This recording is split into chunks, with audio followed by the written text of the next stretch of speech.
the why it's so important to actually have a strong why. When I first saw this business, probably nearly 30 years ago, I first saw Forever. And I was running my PR business, and I didn't approach Forever to do Forever. I approached them to handle their PR, okay? And I really didn't see any interest, apart from the fact that I didn't have time. So I was already earning a six-figure income. We traveled, I had my own home, obviously. I had 3 kids at private school. We traveled a lot.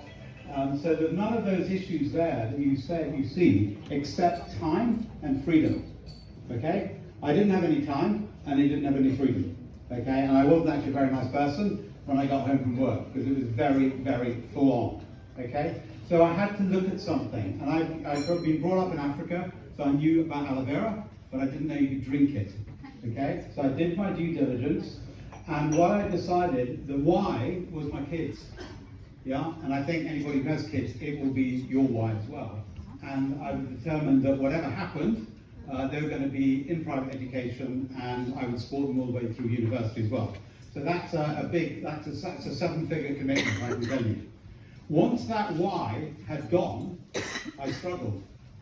I didn't have a why, okay? And it was only after I'd been in Africa, I was in Sierra Leone when Ebola hit in Freetown, and I met somebody who set up a charity, and I worked with them, and I now have that charity with my foundation, and that is now my why for this business. So it's really important. Your why can change, but make sure it's a very strong one, okay? Whatever it is on that list, it's important. Everybody's why is different. My why is different to yours perhaps, okay? And it certainly is perhaps now, okay? But the key thing is find your why, and that will drive you, okay? If you don't have a why, you can't make a decision.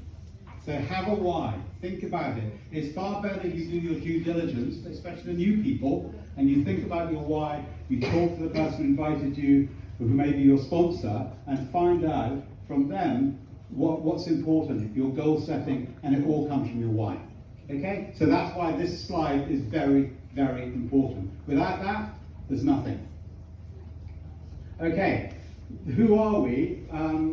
Forever Living Products was set up in 1978, so 45 years ago, and I do a lot of reading, and I read the other day that of the 500 biggest companies in America, the average lifespan of those companies is only 12 years.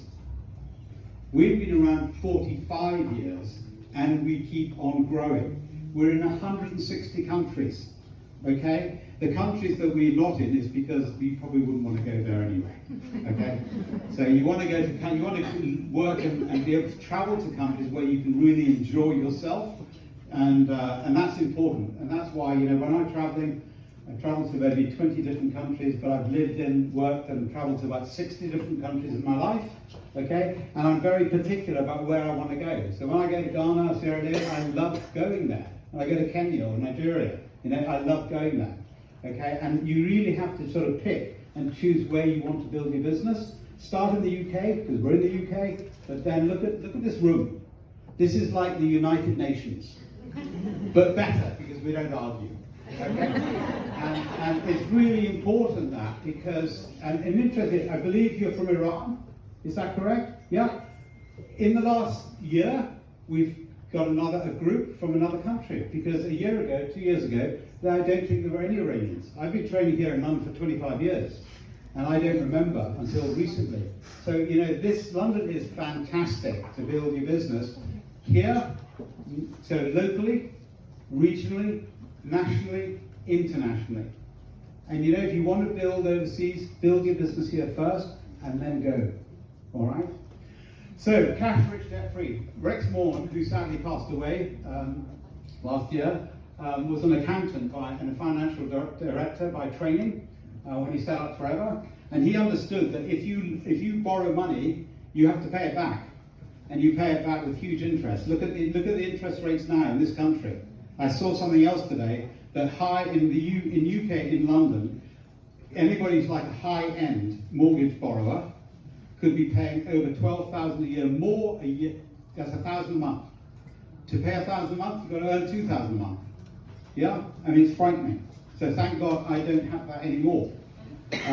So multi-billion-dollar company, we're multi-billion in 160 countries. So we're spreading, inverted commas, the risk and the reward, okay? And different countries have different, let's say, product demands and product desires and product interests. So in parts of Africa, you may not sell the same products that you sell here, okay? But it doesn't matter. You just build. All people here must have product knowledge.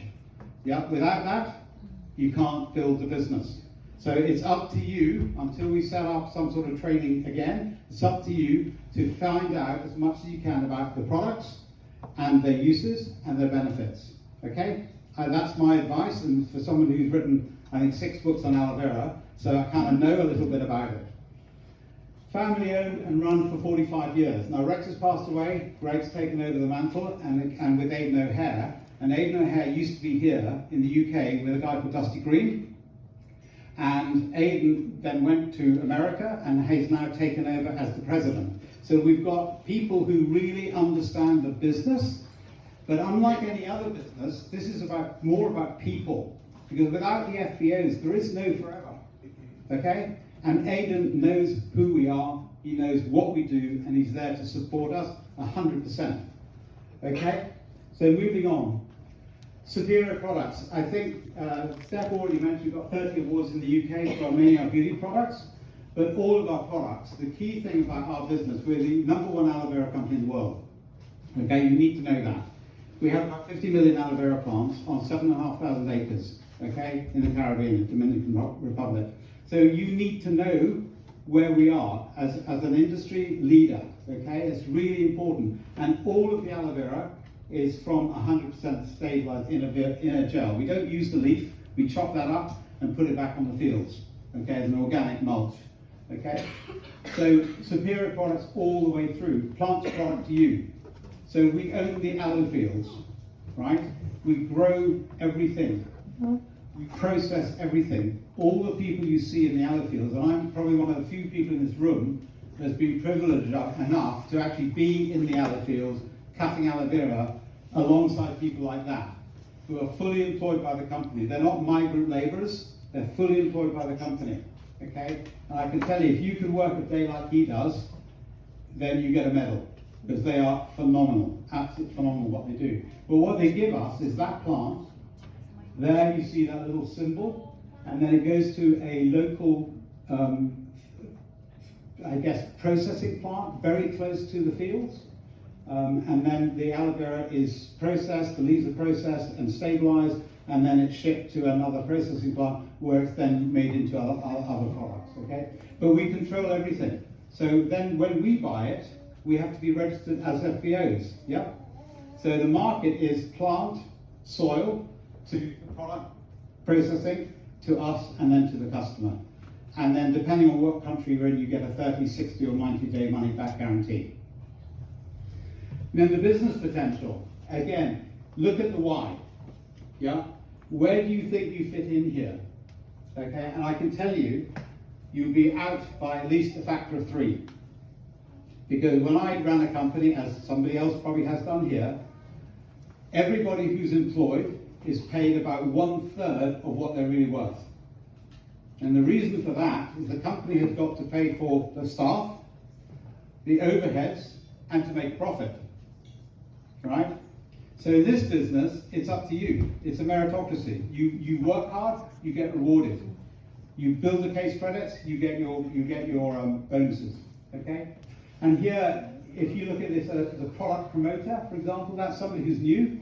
They have a reasonable amount of knowledge of the products and their benefits, and they may do some small business on a weekly basis.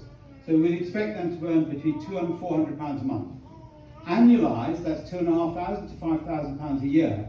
That can make a big difference, especially when you look at things like energy bills, right? I mean, it's outrageous how much our energy bills have gone up. And they're still up, even though wholesale prices are down. Okay, so guess what? Who's making the money? It's not the customer. Okay, then the business leader. Now these are people who've probably got to at least supervisor, maybe assistant manager or manager, and that will become more apparent as you come into the business, the new people. And that will actually generate, providing you do the work, between £600 and £2,000 a month. Now this could be done part-time. I did this part-time, alongside my 90 hours a week for PR business, okay? So I was earning that sort of income. Now that sort of income is about the national average income, 25,000 a year. So you could do it part-time. I'm not saying you will, but you could, okay? Because it's been done before. And then if you really